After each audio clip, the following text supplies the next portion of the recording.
Hello everybody, John Craig here with Performance Plus Tennis. In this video we're going to take a look at Winston Du, who has a really cool channel here on YouTube with a lot of different matches and different things he's doing with tennis. It's fantastic. So we've got Winston on the left, and I also have him compared here to Holger Rune on the right. And the reason is they both have platform stances, and there's some similarities and also some differences that I'm going to point out. So let's tear right into it. Winston, let's take a look at your serve here. You can see that the alignment of the feet are very, very similar. Really not too much difference, really, for the most part. Posture looks good, grip looks good, everything looks good at this point. And we're going to take you into your serve here to the point of release. And when you release the ball from your hand, obviously you've got this nice angle here, almost 45 degrees. The racket is down. Let's take a look at Holger and see where he's at. Now, Holger tends to bring the racket up a little bit earlier. There it is, right there, a little bit earlier. So if we just draw a similar angle, and he's just there. Big deal. Not that much of a difference. One thing that's really important here, that both of you can see this, very important that your weight is slightly on the back foot. Slightly on the back foot. And we can see that because the toe is lifted and the toe is lifted. Very important to stay stable on the back foot during the tossing phase until the ball gets out of the hand. Once the ball is out of the hand, then let's see how you shift into your neutral balance beautifully. Okay, and we'll take Holger there. And let's take a look at the differences. When the ball gets to the top and starts to descend, let's take a look at that. Here it comes down, and let's take a look at where yours is when it comes down. It's coming down. Let's go back again a little bit here. Sorry about that. Here it comes right there. So we can see that Holger has his racket more behind him, maybe even slightly to the right of his shoulder. And you can see that you're well back here in a position where you're well behind. Your swinging arm is way ahead of your toss. And I think that was made clear to you or brought to your attention by the other review that was here on YouTube. But I think your swing can lag behind even more. Now, I have different theories about ball toss height and lagging and timing and so forth. We'll get into that. But let's do this. Let's take a look at Holger here. And this is mark where his height of his ball is. And let's go to contact. And you can see that his ball has fallen about the length of a racket. Let's call it 24 inches. And let's take a look here. Right there. A little bit of a difference. Maybe your ball's falling 32 inches. Probably. Maybe a little less. Maybe a little bit more. You can't quite tell. But you can't tell when you're serving that your ball toss is that high. Look how quickly it happens. It looks like it doesn't fall at all. Okay, look at that. It barely falls, but in slow motion, it falls about 30 inches. Okay? Just a side note there. Okay, now here's where I think you get into trouble on your serve. This is your first serve. The ball's in a very good location for that. Okay? But watch what your left hand does. It folds into you. So it's actually blocking you from getting the shoulder rotation that you could get. It's blocking you. Look at, it's blocking you in. If we take and go to the racket drop, look where your hand is in the racket drop position. Okay, I'll make a mark here. And let's go look at Holger and take a look at where he's at. Oh my. His left hand is almost as low as his racket. And in fact, it almost gets there right there. See that?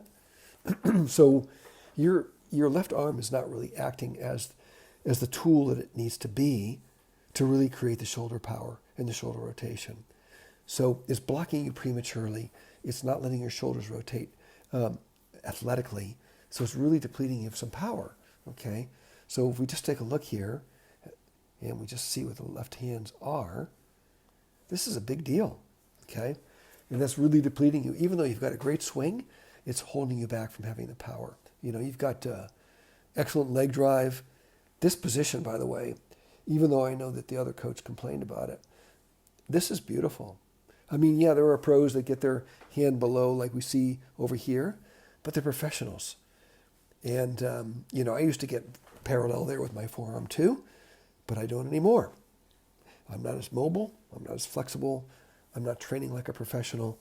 I'm not going to get that same angle. So I don't think that's a big deal. I think your racket drop is excellent. I think your leg drive is excellent. Your grip is good. Everything looks really good here. Height of the ball looks really good. but you're just trapped in that left arm. And to me, that's the biggest deal, because you know what to do here. Your swing looks beautiful. You got a beautiful pronation through. Your strings are facing off to the right, which is what we want. If we take a look at Holger here, he'll pass through the ball on edge, turn it right over, and the strings again are facing off to the right. So that's all good. Your positions are not that much different, really. See that? Okay, that's beautiful. I think that you may have a high elbow at times, and that may cause the racket to fall early. Let's take a look from the other angle here. Okay, now this is a second serve. We'll go back to that in a second. Let's take a look at that. You could conceivably, if you got in this position, you had a nice 45-degree angle. We go back and look at Holger here. Clearly, he gets into a beautiful angle. If your elbow could be a little bit lower, that'll help you. A slightly lower elbow is not nearly as difficult or make the serve as difficult as a high elbow. So when your elbow gets high, you tend to go early. See how your racket's fallen, but your left hand's barely moved? That's called breaking the plane. So what that means is that from this side of, if I had a camera and I was looking over this way, I'd probably see your racket on the left side of your body. It's called breaking the plane.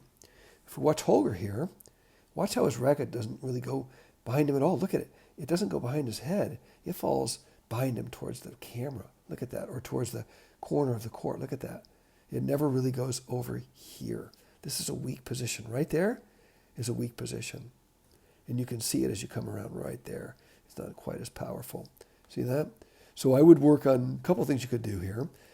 Is when you set up to take your serve, to start your motion, your serve, have the racket more on the right side of your body, here. See that? Right on the right side. Right here. And not have it back behind your head, as we see here. It depletes your power, okay? So if we go back to where your racket is, it would be much better off being here slightly on your right side. It would make your swing much, much more efficient. Your timing would get better. You'd find more power.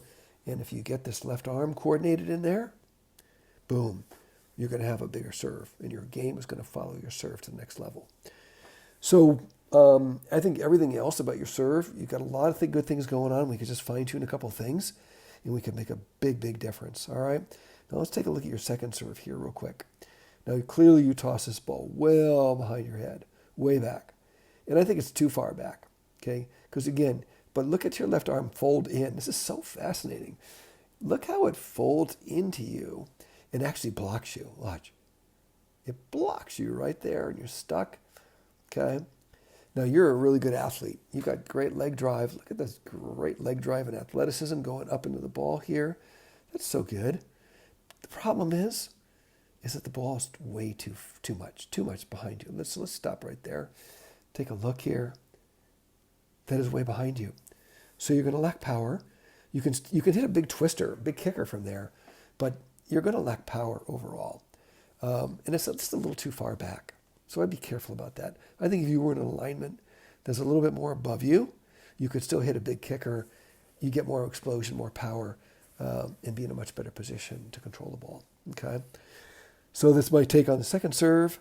The rest of the movement looks pretty good. Right here, I would be holding that left arm, like we can see Holger. He's going to hold it. Look at he's holding it. It's right there. Look where he is, and look how he just pulls away. See that? And if we go here, he releases it for sure. Everybody's doing that these days. But if we go right to the same spot, one more frame, you can still see his left hand.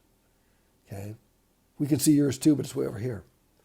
So that's weakening your control, and it's weakening your timing. It's weakening your holding balance into contact, stopping your body quickly to get all that transferring energy into the swing. So really, if we boil it down to these couple of things, I'm really going to say that it really boils down to your left hand, doesn't it? Almost everything you're going to do here that's going to improve your serve has to do with the left hand. Placement, loading, maybe this elbow here. We got to watch that, right? A couple of little things here. If you can get that elbow a little lower. I love your balance with your footwork. It looks so Federer-esque. It looks perfect, Okay? And keep the racket on the right side. Keep it very efficient. Look how it's right here. And you can see also that his elbow is in perfect alignment with his shoulders. Yours may not be. It's not this way for sure, but it may not be this way either because it looks like your elbow is pushing back behind you quite a bit this way. So,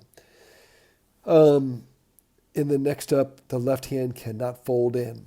It has to pull away in a semicircle,